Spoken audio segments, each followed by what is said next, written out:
Nothing. See, I don't personally listen to hip hop.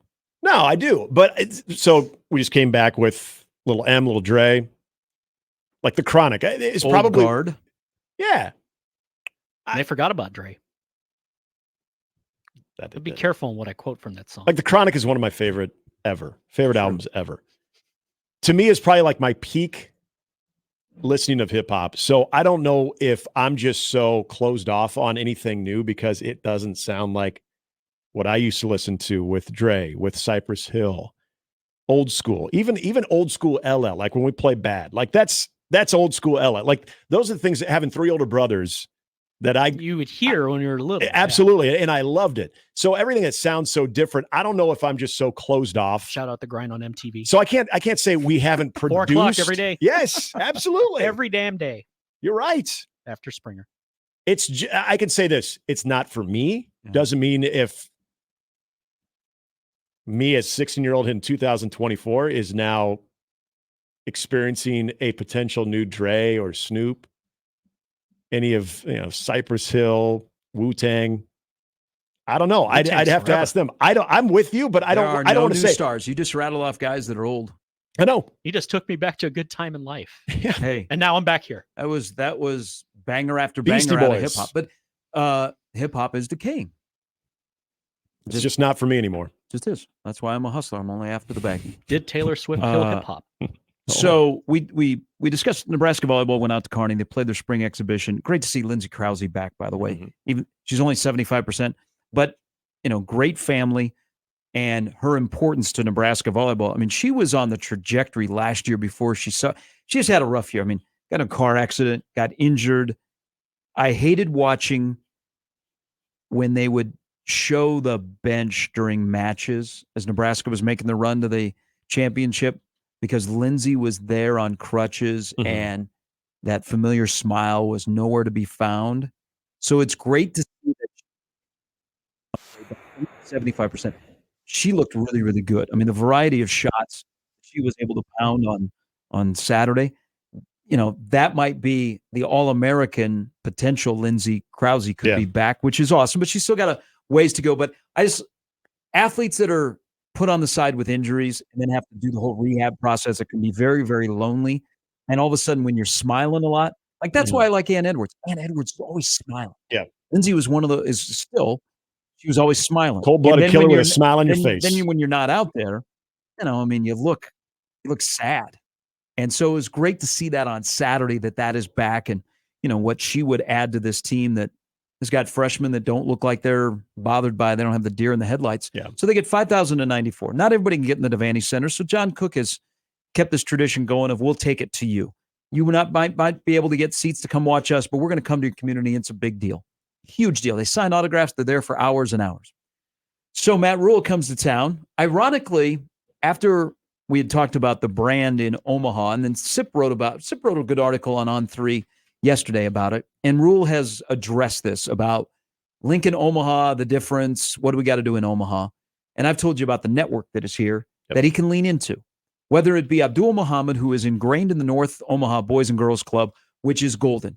I mean, there are so many young boys and girls that are coming through there that are athletes that are going to get opportunities. Like Jalen, like one of the coolest signing ceremonies I've ever been to is when Jalen Lloyd signed. He's a North Omaha Boys and Girls Club. I mean, you had the Jet there, you had Abdul, you had other people that were important in his life, along with his family. It was really, really cool. And I've always thought in my head, man, that's where the pulse of Omaha inner city is in the Boys and Girls Club over in North Omaha. But no one is able to tap that. And you've got a former Husker that is heavily ingrained in it. So you got that network. You got Steve Warren. You got all these coaches that are former Huskers that coach in this area. So they're telling you about players that are freshmen and sophomores. So you get on them first. Rhule's staff has finally leaned into using that network. So they come here and they do a football camp, a youth football camp. And the actual coaches, like if it's a Matt Rhule football camp, the head coach showed up. I don't know. I went to camps where the head coach was on your T-shirt, but you never saw him. And showed up for maybe like the photo. You said, 5 minutes. Because you're promised to get a photo, so he showed up for the photo, then after that, peace out. That's a big deal. Yep. 2 thoughts. One, will my dream ever come to fruition? If you're seeing how the response is to a Nebraska volleyball exhibition match in the spring, would Matt Rhule ever take Nebraska football on the road for a Saturday in the spring? Either come to Omaha, go to Kearney, Grand Island, go out to Scotts Bluff, someplace that can host a stadium that would be big enough and put on a practice, because then you say, we know you can't make it or you can't get into Memorial Stadium. We're going to bring it to you. The other thing that I think is the next step for Nebraska in Omaha, because they already recruit, they already evaluate earlier in-state products, is here's my next thing.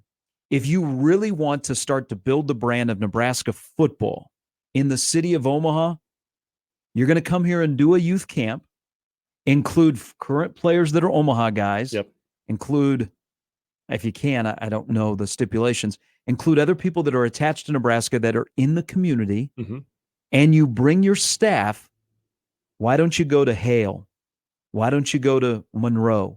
Why don't you go to King? Why don't you go to McMillan?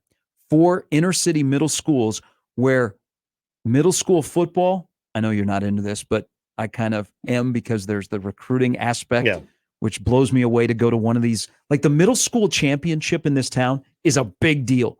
And like every coach is on the sidelines. That is not coaching in the game. Okay. That would be the next thing, is to go into the inner city. Take your camp to those kids who play football, and football is a big deal at those middle schools. And all of a sudden Nebraska is right there and you can reach out and touch them. And you're like, man, there's Jalen Lloyd. Yeah, Jalen Lloyd was one of us not too long ago. That's how you grow the fan base. That's the next step in growing here in Omaha. But they're off to a really good start. I've heard nothing but people that have their sons who, they're not gonna play college football, but it was Nebraska and they wanted to go. I've heard nothing but great things on how they were treated and how it was very personable. I got Tony White hollering at me. Yeah. Okay. Yep.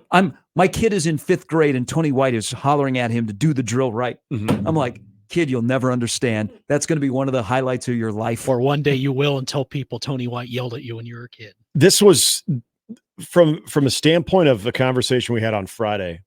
We were talking about young kids and the gear that they wear now. And we see a lot more of the Omaha logo. See a lot of Creighton logos.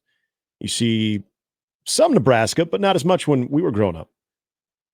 Think about when you were that age and you would go to those camps, how impressionable you were. And when you see, he's a head coach, he's a defense coordinator, you got some players there, they're big, they're overwhelming to you. How Eating you are up every word. How you are drawn to it. How you don't even for a second consider what was their record a year ago. What have they been doing since I've been born? They're right there in front of you, instructing you and trying to teach you how to be a better football player. That is probably one of the most infectious things you can do when it comes to getting that connection rebuilt with any place, Omaha especially, but really any community.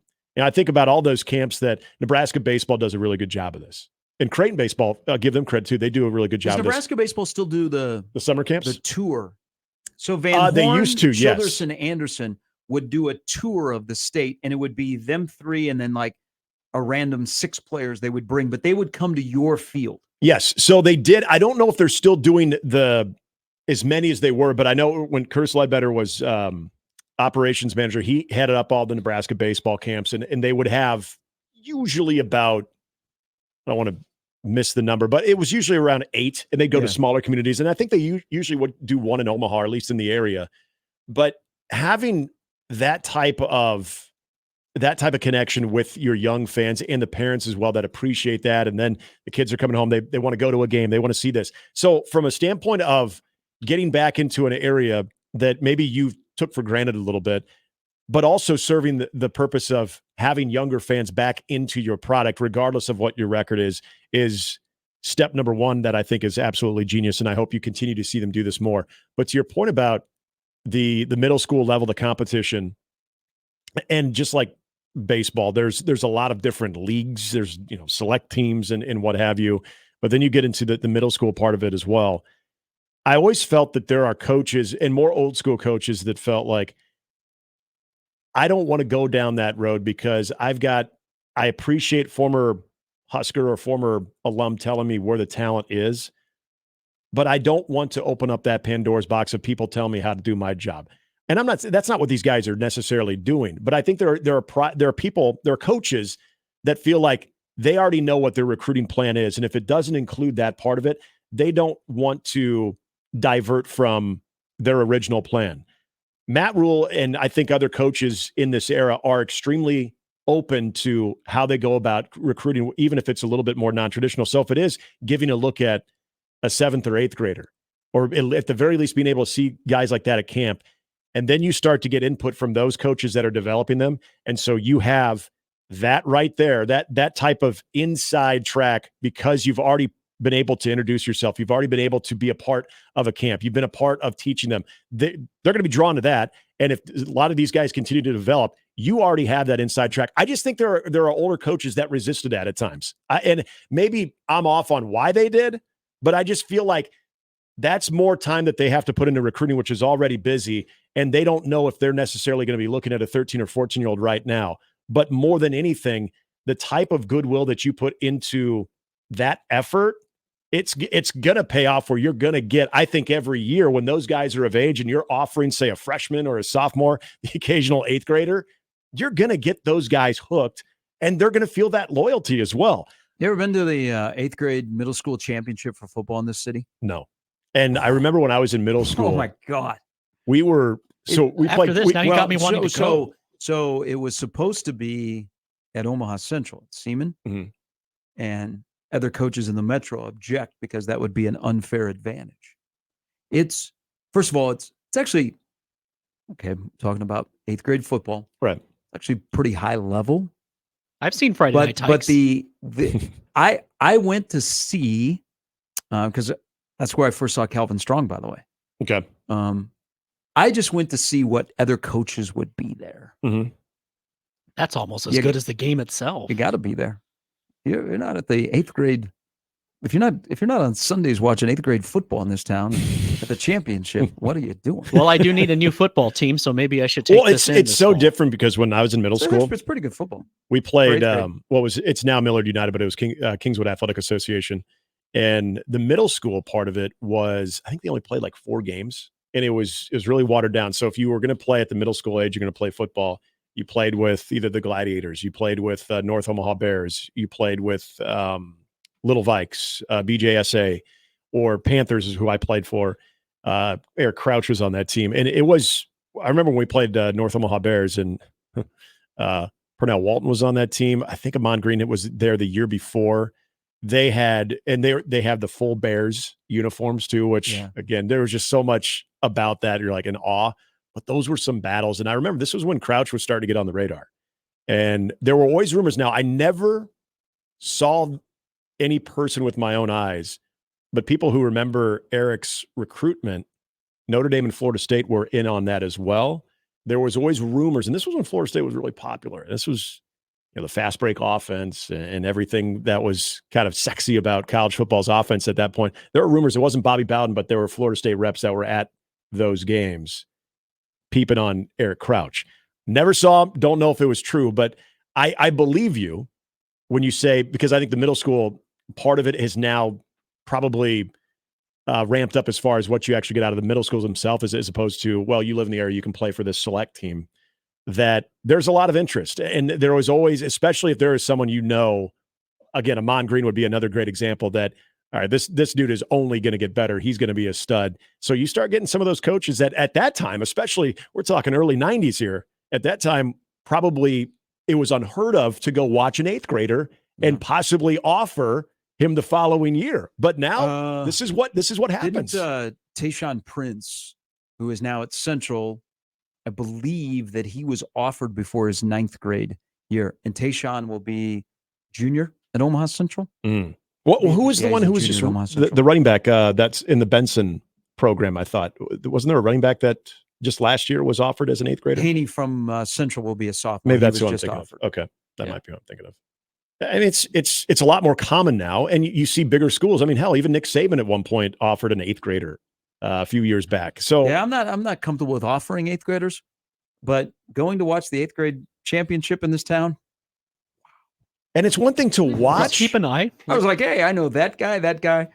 Where? Let's see, he's standing next to that guy. But it's one thing You to got your watch. scorecard, and you're just It's another thing to have camps where you get to interact with them. Yeah, that's what I was the point. That's the best. Yeah, that's and what I said. that's the best part of it is going a little bit further. And so, and I know that's what you're getting at, but also, where do you take that idea from now? Like, how far do you go? How many places do you stop? Like you asked, the different other middle schools, but also, I know Nebraska has a much stronger brand in smaller communities, but like we were talking about baseball, do you have camps that you're able to do I'm that? not looking at this from the recruiting. I think you're intimating that I'm looking at it from the recruiting angle. I'm looking at it for the brand. I think it serves both, though. You go into the inner city in Omaha and put on camps. I mean, you make an impression on kids. No doubt. They may never played for you. They may never play college football. Maybe they go to school at Nebraska. Just saying, you go to where people that you haven't been before, and it makes a big difference. I think it serves both. I thought it was cool this weekend. I thought that was a very smart idea. I would 100% agree with what we were talking about on Friday, where that becomes such a connection, such a draw. And then you start thinking about what volleyball's been doing, as you brought up. Would you be interested in even if it's like what Iowa has done before, they do the open practice. If you go to a different high school, it doesn't even have to be a full-on 2-hour scrimmage. You could do some drills for the first hour. Then you have a good on good, a 7-on-7, 11-on-11. There's a lot of things you do. Like, people go, well, Creighton's brand is only Omaha. What if Creighton stepped out of the Omaha area to play an exhibition or a practice? What if Omaha hockey went out and had something open at, the home of the Tri-City Storm? Yeah. That's still the event center, I think they call it, whatever is right there off of 80. Mm-hmm. No, there's all kinds of possibilities to take your product to where people are. But Nebraska volleyball may have this market cornered because this is an incredible tradition that I just want to know what the bidding is like now next. If I'm South Sioux City, you've got the Roundhouse up there. Mm-hmm. Hey, man, I'd be like, hey, you guys haven't been up to Northeast Nebraska. I know we're in Iowa, but what's York's auditorium looking like these days? I know it was a little run down, but I thought they were. I like the York High School gym. I've never been in the auditorium. Yeah, the auditorium. I know it was a little outdated, but I thought I heard at one point they were going to put money in it. Speaking of which, earlier email on the power rankings of salad bars said chances are they're in York. The Great Steakhouse has a banger I've been there. Salad bar. Did you have their salad bar? Yeah. Do you got sunflower seeds? Do you got cottage cheese? And do you have broken down hard-boiled eggs? I don't look for these are all musts. Well, you also have to have a good sneeze guard, and it has to have like decorations from the 60s. Yep. Yeah, there's got to be some kind of weird design on the sneeze guard. And I also, by the way, I also need a macaroni salad. Oh, wow. Yeah, give me a macaroni salad too. It's going all Midwest here. Yeah. Just give me a salad with fruit in it. Side of Ozempic. Did you go to church yesterday? Did you also go for a drive? Nope.